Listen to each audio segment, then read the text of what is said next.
Humanity's light at Saturn has gone out. NASA's robotic Cassini spacecraft burned up in the ring planet's atmosphere Friday morning, September 15, ending a remarkable 13-year run at Saturn that has revolutionized scientists' understanding of the outer solar system and its potential to host life. For example, Cassini discovered methane seas on Saturn's huge moon Titan and geysers of water vapor blasting from fellow moon Enceladus. Both of these moons are worthy of much further study, as is the ringed planet itself and the diverse Saturn system as a whole, Cassini team members said.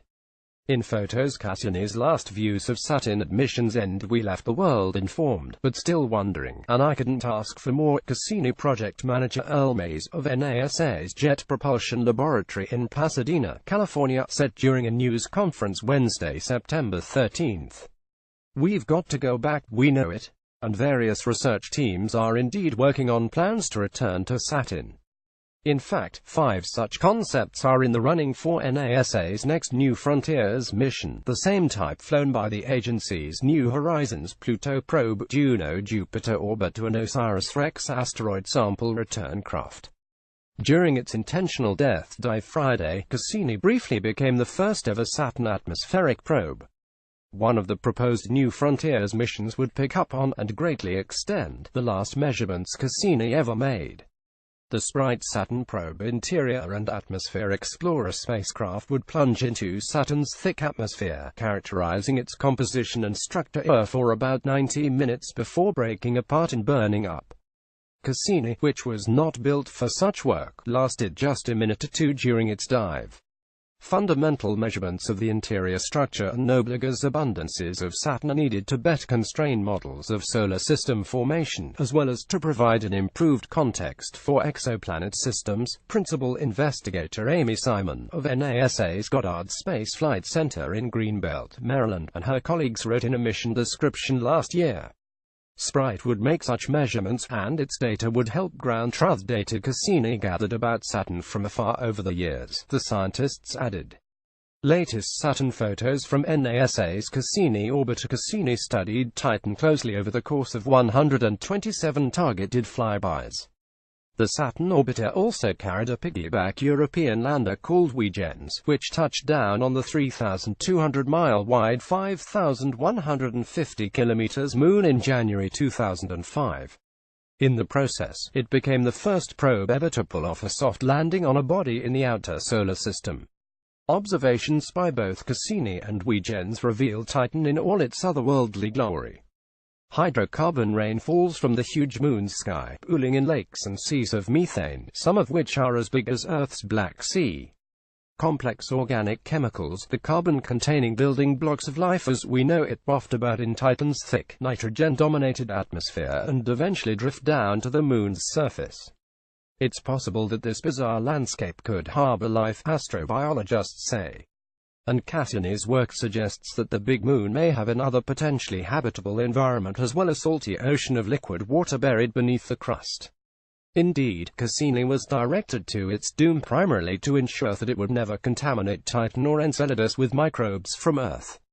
A proposed New Frontiers mission called Oceanus would investigate both of these environments, taking a variety of measurements from its perch in orbit around Titan. For example, the probe would characterize the organics in the moon's atmosphere and help researchers determine how thick and rigid Titan's crust is, and whether it is convecting internal heat to the surface.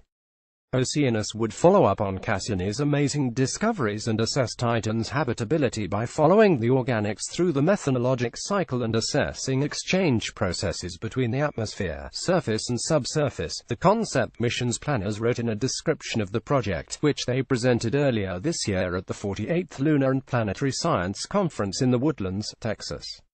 Also in the New Frontiers running is Titan Dragonfly, which would send a drone to study the moon from the air and the ground.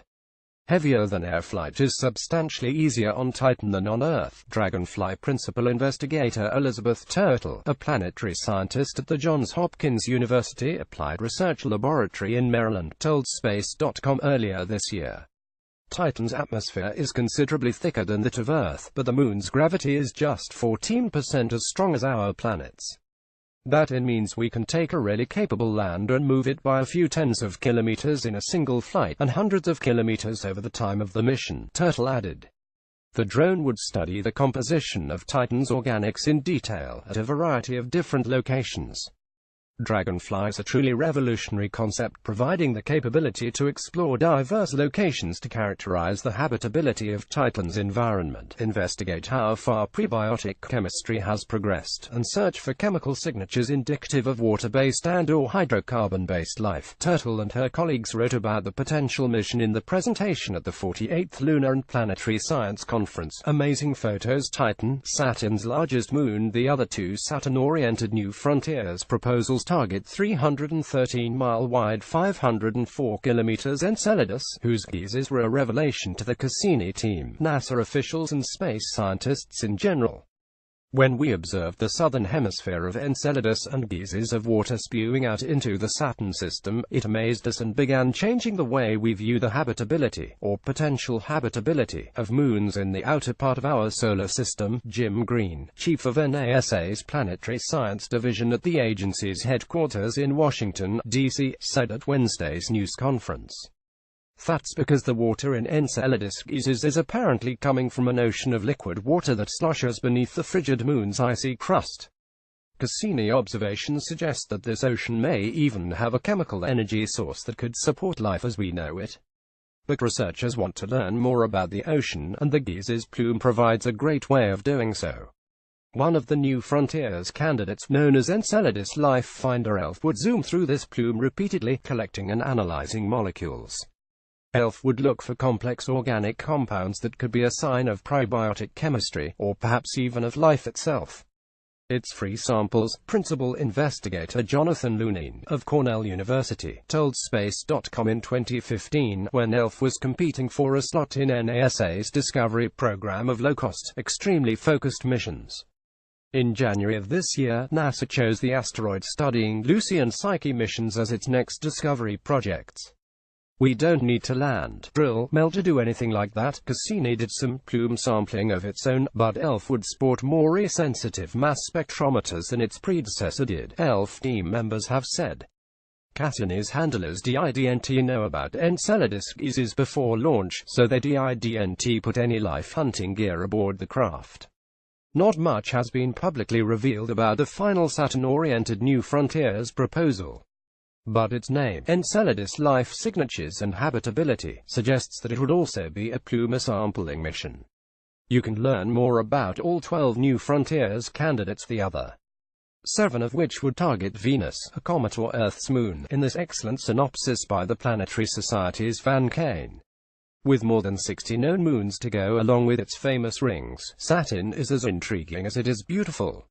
How much do you know about the sixth planet from the Sun? 0 of 10 questions complete. Saturn quiz. How well do you know the ringed planet? 0 of questions complete. NASA is expected to cull the New Frontiers proposals to a handful of finalists before the end of the year and announce the selected mission sometime in 2019. That mission will have a cost cap of $850 million, excluding launch, and will lift off by 2025. So, it's too soon to say if any of the Saturn-centric missions will ever get off the ground. But fans of the ringed planet may be heartened by one of Green's comments at Wednesday's news conference. Cassini's discoveries will live on for many decades afterwards, and already they're beckoning us to go back, Green said.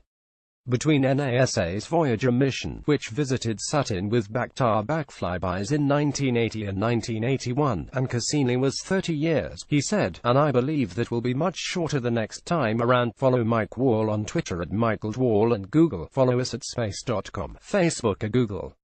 Originally published on Space.com.